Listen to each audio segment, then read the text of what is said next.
When people come here for the first time and they get that kind of initial, whether they're looking at the cliffs or the sky or looking at the lighthouse, whatever they're looking at, it's a wonderful thing to see because this place is just fantastic.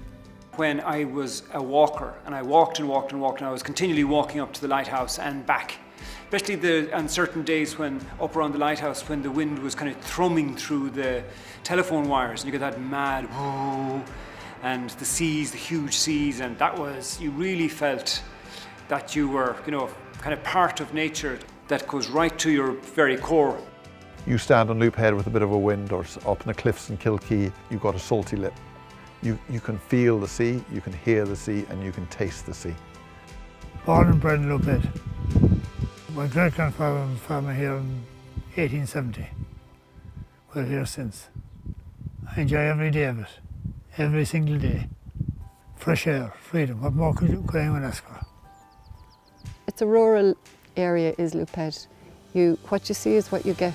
So we're in the middle of a farming and fishing community, and tourism is part of that as well. But it's all interlinked because the farmer's daughter or the fisherman's daughter is working in the local pub. And, we all know each other and we're all working with each other. We're probably all dancing with each other in the wintertime at set dancing, in Carrigaholt on a Tuesday night, Well, I feel very connected. I feel very strange living in a city, let alone living away from the sea. It constantly changes.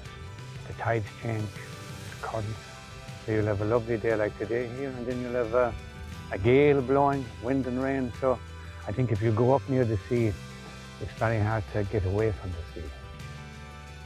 Kilkee was mentioned as late as the 1800s as a place to immerse oneself in the healing waters of the Atlantic. Every day, regardless of whether the sun is shining or not, nature is giving. Say, I swim in the sea every day.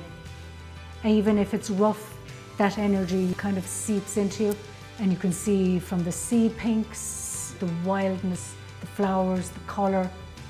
And I always say to guests, if they're going off walking or cycling, if you think you're lost, no. If you're following the guidebook that says go here, here and here, you're doing what everybody else has done. But if you get lost, you'll always remember the day that you had to stop and ask the farmer at the field, or you saw the cows where you normally wouldn't have. It's a place to get lost in, and it just gives all the time.